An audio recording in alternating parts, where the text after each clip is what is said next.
બોલો સ્વામિનારાયણ ભગવાનની પરાત્પર પુરુષોત્તમ નારાયણ ભગવાન શ્રી હરિ સૂર્યપુર ભગવાન શ્રીની રાજીપો અને આ સુરતની અંદર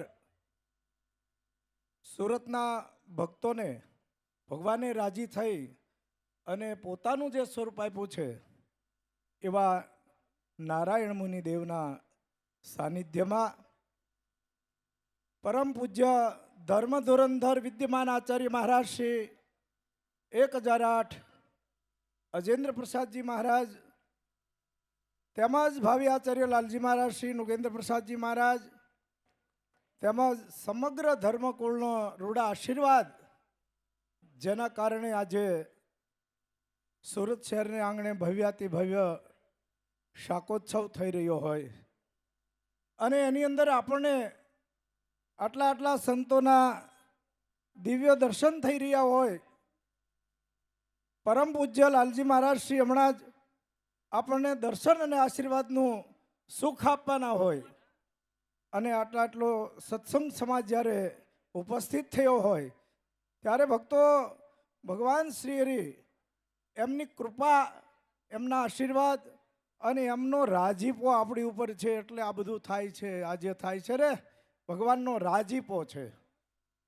આજથી 200 વર્ષ પહેલા ભગવાન શ્રી હરિ સુરતમાં પધાર્યા. જ્યારે ભગવાન સ્વામિનારાયણ સુરત પધાર્યા ભક્તો અને એ સમયની અંદર ભગવાનના સમકાલીન સમયમાં ભગવાન જ્યારે આ દર્શન દેવા માટે આવ્યા છે અને એ સમયની અંદર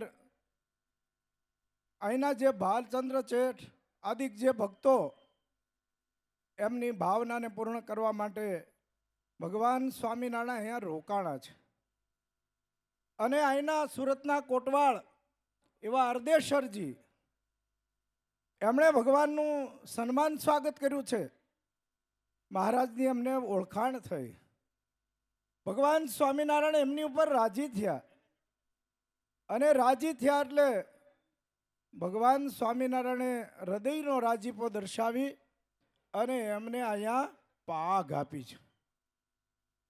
આજે પણ એ સુરત શહેરની અંદર પાઘ દર્શન આપી રહી છે અને ભક્તો નૂતન વર્ષમાં ભાઈ બીજને દિવસે સુરત સ્વામિનારાયણ મંદિરેથી વાજતે ગાજતે ભાઈ બીજના દિવસે દર્શન કરવા માટે ભક્તો જાય છે. આપણી ઉપર ભગવાનનો રાજીપો કેવો છે? સુરત છે ને માથાના મુગટ સમાન છે. એટલે ભગવાન સ્વામિનારાયણે આજથી 200 વર્ષ પહેલા અર્દેશ્વરજીને પાઘ આપી છે અને પાઘના દર્શન આપણને થાય છે. ભગવાનનો રાજીપો કેટલો છે. અને આજે ભગવાન શ્રીના 9મા વંશજ પરમ પૂજ્ય લાલજી મહારાજ શ્રી આપણી ઉપર રાજી થઈને આપણને આજે દર્શન દેવા માટે પધારશે.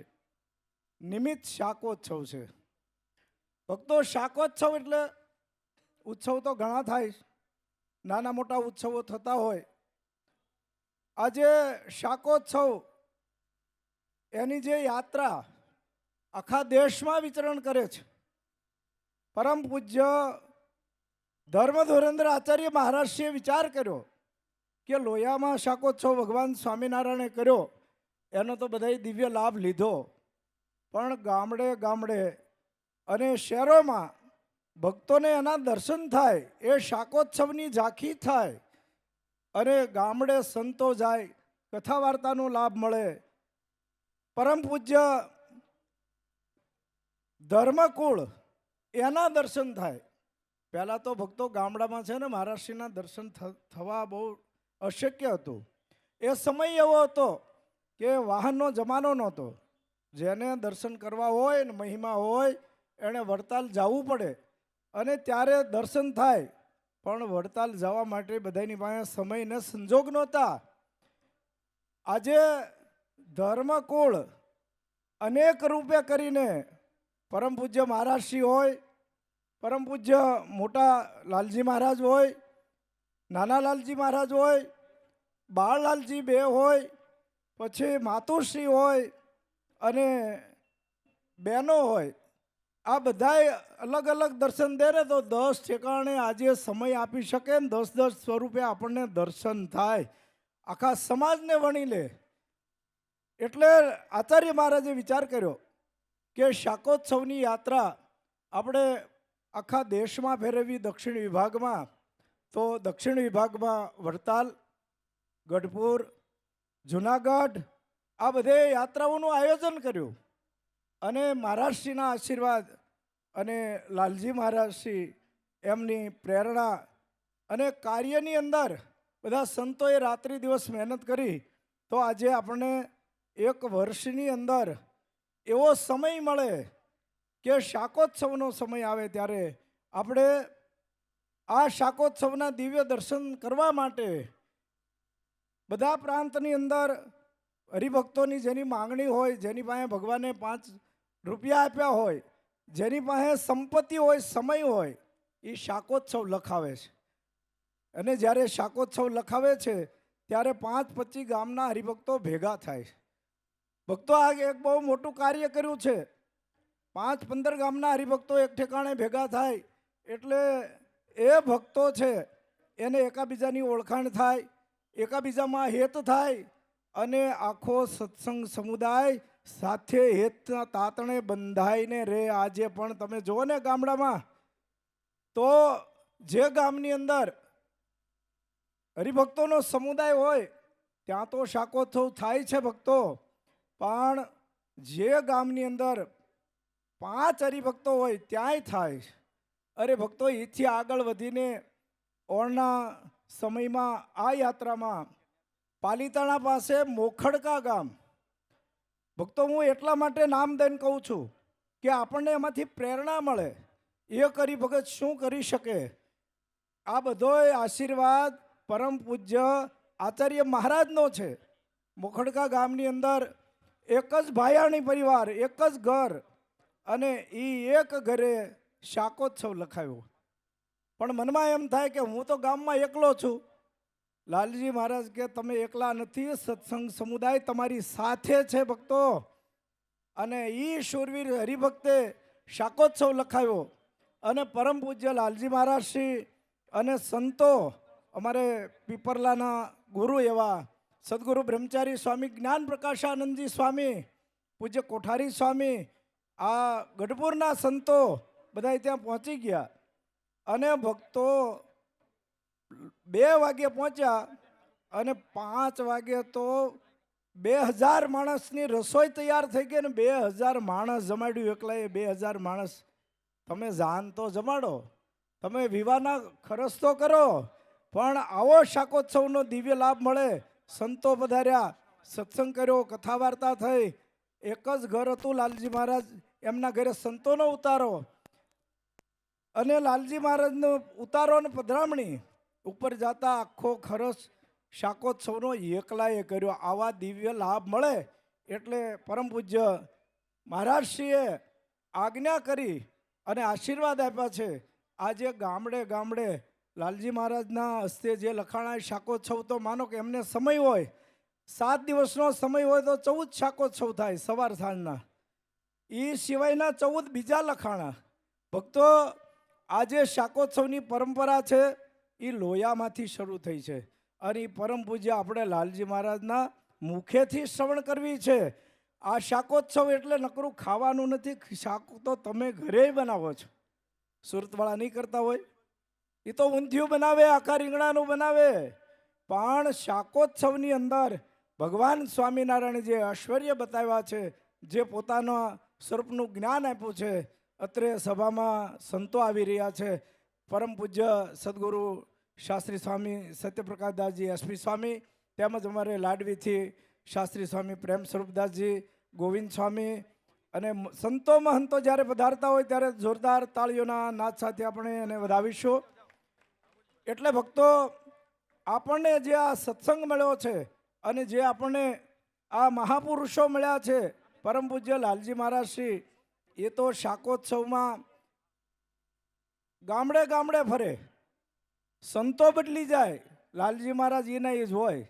કારણ કે લાલજી મહારાજ રાત્રિ દિવસ વિચરણ કરીને આપણને સુખી કરવા માટે આ સુરત શહેરને આંગણે જ્યારે ભવ્ય શાકોત્સવ થઈ રહ્યો છે ત્યારે હમણાં જ આપણને લાલજી મહારાજશ્રીનું દર્શન થશે. પણ ભક્તો, આપણી નિષ્ઠા, આપણો ભગવાન શ્રીએ આપેલો જે આપણને ઉપદેશ છે, ભગવાન સ્વામિનારાયણે આપેલા જે વર્તમાન છે, ભગવાન સ્વામિનારાયણે જે આપણા પંચ વર્તમાનો આપ્યા છે, એમાં રહી અને ધર્મકુળની આજ્ઞામાં રહેશું ને તો સુખ થશે. ભગવાન શ્રી આપણે ઉપર રાજી કેમ થાય? પણ ભગવાન સ્વામિનારાયણે બાંધેલી મર્યાદા, ભગવાન સ્વામિનારાયણે આપણા જે નિયમો કર્યા છે, વર્તમાનો કર્યા છે, એને યથાર્થ પાળશું અને ભગવાનના સ્વરૂપની નિષ્ઠા રાખશું. અહીં તો નારાયણ મુનિ દેવ બિરાજે છે, બહુ બળિયા દેવ છે. અને એટલે તમે બળિયા થયા છો. સુરતવાળા જે બળિયા થયા છે ને, એ નારાયણ મુનિ દેવ આપણને ભગવાન સ્વામિનારાયણે આપ્યા છે. એટલે ભગવાનનો મહિમા સમજજો, ધર્મકુળનો મહિમા સમજી ધર્મકુળ આશ્રિત રહેજો. ભગવાન સ્વામિનારાયણે વચનામૃતની અંદર પ્રથમનું પહેલું મહારાજ કહે છે, ધર્મકુળને આશ્રિત એવો જે ભગવાનનો ભક્ત તે ભગવાનના ધામમાં જાય છે. એને યોગ સમાધિવાળા પ્રત્યક્ષ દેખે છે, પણ ધર્મકુળને આશ્રિત થવો જોઈએ. ધર્મકુળને આશ્રિત ન હોય ને, અને એ શુદ્ધ ધર્મકુળ ભગવાન સ્વામિનારાયણે પધરાવેલા, જેમને આચાર્ય પદ આપ્યું છે, જેમને ભગવાન સ્વામિનારાયણે પોતાના દીકરા દત્તક લઈ અને આચાર્ય પદ આપ્યું છે, અને જેમની અંદર ભગવાન સ્વામિનારાયણે કહ્યું છે કે મારો આમાં અખંડ વાસ છે, આ ધર્મકુળથી તમારો મોક્ષ થશે. બાકી તો બીજા કેટલાય અર્થ કરે કે ધર્મ પાળે એ ધર્મકુળ કહેવાય. ધર્મ તો બધાય પાળતા હોય, પણ ભક્તો, ધર્મકુળ એટલે ભગવાન સ્વામિનારાયણે દત્તક લીધેલા જે પોતાના દીકરા ધર્મદેવ થકી જેમનો જન્મ છે અને એના કુળમાં જેનો જન્મ થયો છે એ ધર્મકુળ. ધર્મકુળમાં જન્મ મળવો બહુ કઠણ છે, એની ઓળખાણ થવી બહુ કઠણ છે. આ સુરતનો ભગવાન સ્વામિનારાયણ ધામમાં ગયા પછી ગોપાળાનંદ સ્વામી પધારેલા, મોટા મોટા નંદ સંતો પધારેલા, નિત્યાનંદ સ્વામી, આ બધા સંતો જ્યારે પધારેલા ત્યારે અર્ધેશ્વર પારસી જે હતા, ભાલચંદ્ર શેઠ હતા, આ બધા મહારાજના સંતોના દર્શન માટે આવે. કારણ કે ભગવાન સ્વામિનારાયણના આશ્રિત. અને જ્યારે આવે ત્યારે સંતોના મુખેથી કથા વાર્તાને શ્રવણ કરે. અહીંના હરિભક્તો એને ભગવાનની ઓળખાણ થયેલી, અને એ ઓળખાણના કારણે સત્સંગ કરે, ભગવાનનું ભજન કરે. સંતો પધારે એટલે સંતોની પાસે કથા વાર્તા શ્રવણ કરતા સંતોનો ખૂબ મહિમા સમજે. પણ ભગવાન સ્વામિનારાયણે જેને ગાદીએ બેસાડ્યા છે એવા આચાર્ય મહારાજ, એનો મહિમા એમને એટલો બધો સમજાણો નહોતો જેમ છે તેમ. એટલે જ્યારે આવે ત્યારે રઘુવીરજી મહારાજ બેઠા હોય તો પહેલાં ગોપાળાનંદ સ્વામી પાસે જાય, દંડવટ કરે. નિત્યાનંદ સ્વામી, જેટલા સંતો, સુખ સ્વામી બધા બેઠા હોય એને દંડવટ કરે. ગોપાળાનંદ સ્વામી વિચાર કર્યો કે આ સંપ્રદાયના ધણી, આ સંપ્રદાયના ગુરુ, આ સંપ્રદાયના સનાતન સંપ્રદાયની અંદર ભગવાન સ્વામિનારાયણે આપેલું જે ગુરુપદ, એ આચાર્ય મહારાજનો અમને મહિમા નથી, એમને ઓળખાણ નથી. અને ભક્તો, ઓળખાણ સિવાય મહિમા ન થાય. તમે હીરાનો મહિમા સમજ્યા ને એટલે સુરત પહોંચી ગયા. અને આજે પણ તમને સુખી થયા હોય તો મહિમા સમજ્યા છો. એટલે આપણે વાડીનો મહિમા સમજ્યા હોય તો વ્યા જઈને પાણી વાળવા, રાતે લાઇટ આવે એટલે કોઈને કહેવું નથી પડતું. ભગવાન સ્વામિનારાયણે આચાર્ય મહારાજને જે બેસાડ્યા છે, ગુરુપદે બેસાડ્યા છે, અને ભગવાન સ્વામિનારાયણે આચાર્ય પદે બેસાડ્યા પછી મર્યાદા બાંધી છે. મહારાજ કહે છે, શિક્ષાપત્રીમાં ચોખવટ કરી કે અમારું જે સ્વરૂપ છે એની જેને પૂજા કરવી હોય ને, આચાર્ય મહારાજે આપ્યું હોય તો જ પૂજા થાય, નકર પૂજા થાય નહીં. આચાર્યણે દત્તમ યદેશ્ચ તેન પ્રતિષ્ઠિતમ કૃષ્ણ સ્વરૂપમ તત્સેવ્યમ વંદ્યમ એવે તરત્વેત. ત્યાગીના ગુરુ, ગ્રસ્તના ગુરુ, અને આપણા સંપ્રદાયના સમગ્ર સંપ્રદાયની અંદર આશ્રિતોના ગુરુ એવા આચાર્ય મહારાજ ગોપાળાનંદ સ્વામીને વિચાર થયો એનો મહિમા સમજાતો નથી. અને આવા મોટા શેઠ અદેશરજી એને મહિમા કેમ સમજાવો? અદેશરજી આવે એટલે પહેલાં તો સંતોને પગે લાગે, પણ ગોપાળાનંદ સ્વામી એમણે એક સંતને મહારાજની કૃપાથી સમાધિ કરાવતા, સમાધિ થઈ એટલે હરદેશરજી આવ્યા, એણે જોયું 1 દિવસ 2 દિવસ 3 દિવસ સમાધિમાં જતા રહ્યા. હરદેશરજીએ સ્વામીને વિનંતી કરી, આ કાંઈ ખાતા પીતા નથી, જાગતા નથી, આને કાંઈક જગાડો.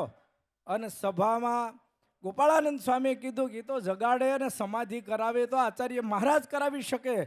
અને રઘુવીરજી મહારાજે એમને કાનમાં જઈને ગુરુ મંત્ર કહ્યો અને શાંતાનંદ સમાધિમાંથી જાગૃત થયા અને હરદેશરજીને ત્યારે મહિમા સમજાણો.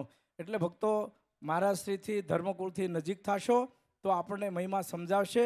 હવે સભાની અંદર પરમ પૂજ્ય લાલજી મહારાજ શ્રી અત્રે પધારી રહ્યા હોય, જોરદાર તાળીઓના નાદ સાથે આપણે વધાવીશું. બોલો સ્વામિનારાયણ ભગવાનની, લક્ષ્મી નારાયણ દેવની, નારાયણ મુનિ દેવની, હરિકૃષ્ણ મહારાજની જય.